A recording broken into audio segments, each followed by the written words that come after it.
Bonjour, bonjour, bonsoir, bonsoir, balandi tout ya bien se live.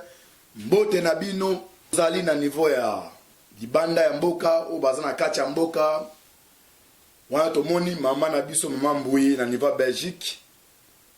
Mama Mami na niveau États-Unis bandeko tout. Sans oublier Marc Chango, bino tout mbote na bino, ou bozona na biso libanda, bozana Amérique, bozana Océanie, tout, mbote. Lelo tozali le 3 mars 2020. Chaque jour, tokutana na bino pona kosala o babengi on donne les informations et puis tosali ba analyse goza la vérité à 100% mais en 95 soit en 90% ezali ba analyse moko vrai.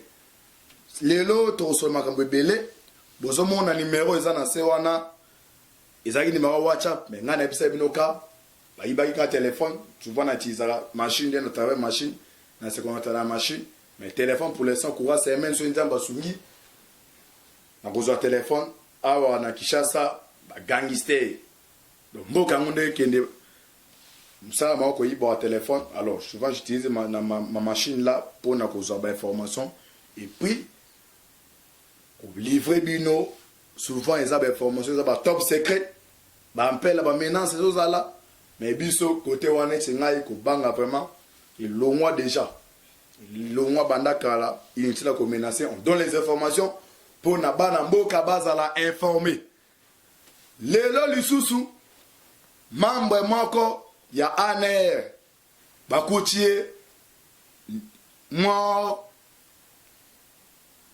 nanda kunae na ebisaki bino ne misoto le kana bango bazala kabwe président makala banda ababuki président makala ti yezu na bamboka tout akebisaki déjà bata service à ça on peut faire très attention na bato ndenge déjà kaimba ke chaîne eza mulai lelo lususu 23h bakuti mese Léon Lukaku yepe bakutie déjà ya kokufa na ndaku na ye okoyeba nini yango eza koya na information aussi si qu'on peut ça prête ça reste à vérifier mais comme on pense à passer photo pesango Martin Kabwalilu ouais mini yepe il paraît donc ils ont conditionnel mais ça en passant mais eux ils ont confirmé ça il y a mais c'est Léon Lukaku il y a ça qui directeur et service au ça compte renseignement yepe lelo bakutie ya okufa ni namweza ko se passer to développer awa suite fin ya test oyo bala osala ADN na corps ya général Delphin Kayimbi et puis troisième peu trop développé zali visite ya chef de l'état na AIPAC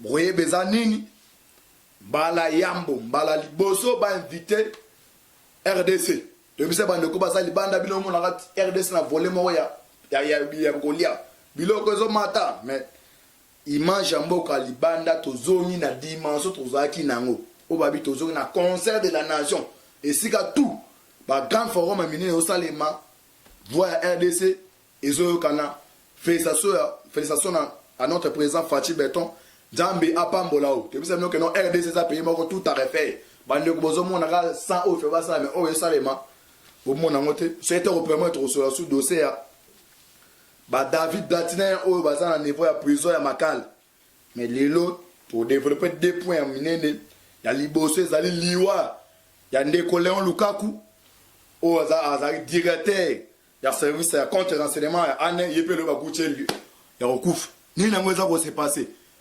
suite fin ya liwa ya général nalo bayeti ba américain général Delphin Kayimbi bande ko tu basa libanda mbote na bino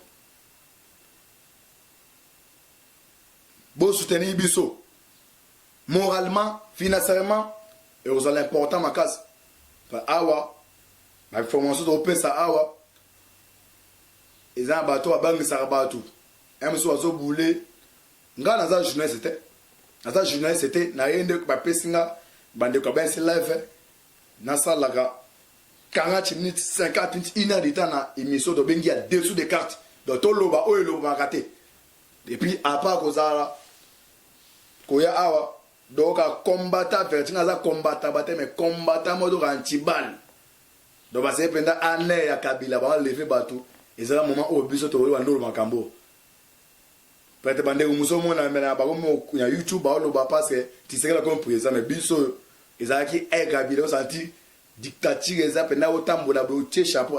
Mais tu vas être vivant anti-balle. Donc, il y a un peu de menacer, où ils allaient présenter Moïse Maroc. Sans plus tarder, tu continues à m'assurer na biso à l'élo. Tu vas d'abord na suite fin ya Liwaya Ndeko général Delphin Kaimbi. Kokonyangi ya lobaki ba convanger. Ayoki ba interpellé par pêcheur procureur général Léone Zangate et ça ba information réseaux sociaux. Général Delphin Kaimbi azali na morgue ya cinquantenaire. Selon Baptiste, il y a Aden, Bakuti, Polomine 210. Ils ont poison, ou ils ont un catch à coronae.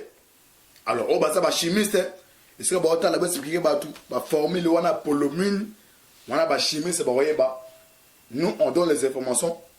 Affaire à suivre, Polomine, on a Nanyango à PCA. Parce que l'enquête est toujours en cours. 2020, ils ont somme. Tu continues à deuxième point de biso. Il y a Liwa, il y a M. Léon Lukaku.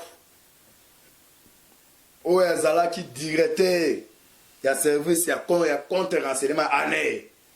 Il y a Pelelo Bakoutie, il y a Koku Fananda Kunae. Selon les informations, tu as avant Kabila le pouvoir à suspendre Kiaï. Un président Tshisekedi d'ailleurs à zone ici. Le long à 3 heures, donc 4 jours, 3 jours après le roi Delphin Kaimbi, il y a un couché, Nanda Kone, il y a un couf. Ni ne ça que c'est passé. Est-ce que les politiques qui ont éliminé la trace, les témoins gênants qui ont éliminé Bango, mais il y a une émission de l'éclaqué. Donc, déjà, sur 100%, 40% des informations ont déjà été livrées dans le CNS, dans le Conseil national de sécurité à président de la République. 40%, alors, top c'est qu'il faut éliminer l'Is Samouraï. Ah, on a trouvé la Bakalef. Opération, il y a Moutala, il y a Bibomi. Suicide de Baolob. Tosengi, na bata service ya renseignement ya présent. Bolande la ba tika liwana pour na ba misusu ba effacer bangote. Ba yuzi ba information na liwa ya Delphin Kaimbi ava kufa 40% information ba livré. Alors, quand on lit ces amolaï, Léo Tomoni, Léon Lukaku Yepe, ba kuche ya okuf. Est-ce que Yepe Zagaga polonyme bien exalinine. Il peut oser un témoignage à moi, mais pour l'instant, les toutes dernières informations aujourd'hui, bah coûter mort, maintenant tous ces informations. Donc il y a Zaki, directeur, il y a service pour la compte renseignement à année. Avant Kabila, l'on et Siswanaki, pour tirer derrière zone ici, les lots à Koufi, on va voir Toeba, Balobi, Ato vérité nion, Ato bombelo, wapi, vérité et Kobi Makak. Jambe à Lola. Njambe ya ba victime ya oboboma boma, njambe ya ba rositi manga, njambe ya ba combattant, njambe ya ba ndeko tout ba kufa pona RDC yo. Makia ba yemo ganga vérité zo bima ata bo bombi yango wapi to koyeba vérité suite fait. Donc awa de to za na de ka ya Liwa, Delphin Kaimbi, deuxième cas ya Léon Lukaku, yefi ba kotier mort. To koyeba suite fait.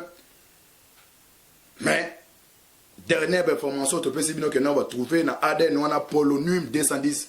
Donc, bah, chimie, c'est bon, Lucas. Bon, limbo, la bande de Kobolanda Bisso, mais l'enquête est toujours en cours.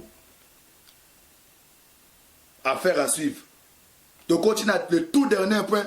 Visite ya président Tshisekedi na mboka ya États-Unis d'Amérique. Na forum au babengi ya AIPAC. Ba batanga la Bible Israël ezali pays ya Jésus. Donc au batanga surtout ba Branamis avant Nzambe atala ba nation mususu obadabo na Israël. So botanga na Apocalypse, botanga Bible bakasi. Alors Tshisekedi doit le pouvoir pour être Tshisekedi le pouvoir mon penda et au tira na Nzambe. Il faut ba fungo l'ambassade ya RDC na Israël au père Israël fongama awa présent fait ça effectuer voyage moko na bisa bino makambu ya visite ya nani Benjamin Netanyahu na niveau ya Uganda abale d'abord na Maison Blanche batinde Uganda papa yangwana présent kuna na AIPAC eza American Israel Public Affairs Committee American Israel Public Affairs Committee.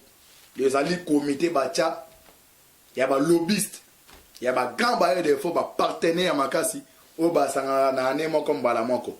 De création en 1951, aux États-Unis ba créé pour na aider ba Israéliens. Alors la kacha forum wana ba investisseurs extérieurs basalaka. Alors mbala liboso la République démocratique du Congo azala invité na kacha ni au président dans une parole bandeko balandi boki discours à présent azo fungo l'ambassade ya RDC na niveau Israël ya Israël pe na niveau awa donc Fati beto effectuer voyage na niveau ya Israël mama na likamunde zali lobby oyo vers 11h GMT mais c'est Pompeo bakokuta na président Tshisekedi bakokuta na niveau ya département États-Unis oyo mamba sola na banjeu de l'année mamezo kendebwe c'est que mikolo oyo toza la cornete ainsi bino que non wa benga numéro za wana c'est wa ko s'abonner beaucoup tabo s'abonner pour la actualité donc pour y être que des lobby 11h GMT tête à tête entre yé na monsieur Pompeo nini ba sola mais selon les informations téléphone ya Delphin Kayimbi oyo service ba récupérer qui ba découvrir ba conversation na carte à téléphone non Dieu merci tu serais dans présent soki azala kite me banquette oyo na osoto kufa o le monsieur Léon Lukaku donc lobby tête à tête wana bombi vraiment ils a top secret tête à tête monsieur Pompeo na président Tshisekedi Toki pe 5 kuna pe il y a cette déclaration ba agitation nyonso wana affaire à suivre les lots tu as tout décortiqué tout ça quelques informations il y a liboso ba trouver polonium na niveau ya 210 encore il y a général Delphin Kayimbi deuxièmement monsieur Lukaku ane epe bakuche mort selon les informations Martin Kabalu epe kuna yepe susu mais comme ça d'abord, conditions on va confirmer l'été. Ni les a s'est passé tous les témoins gênants. Bazo kende, awa tokusuka wapi. Affaire à suivre. Nzambe abattre la bino. Tokutani lobby. Au revoir. Na pesi mbote mingna Serge Moura manager Niki na bande kotu o bana la biso libanda mbote. Numéro za na bo benga to sola. Suite fin tokutani lobby. À la prochaine. Bye.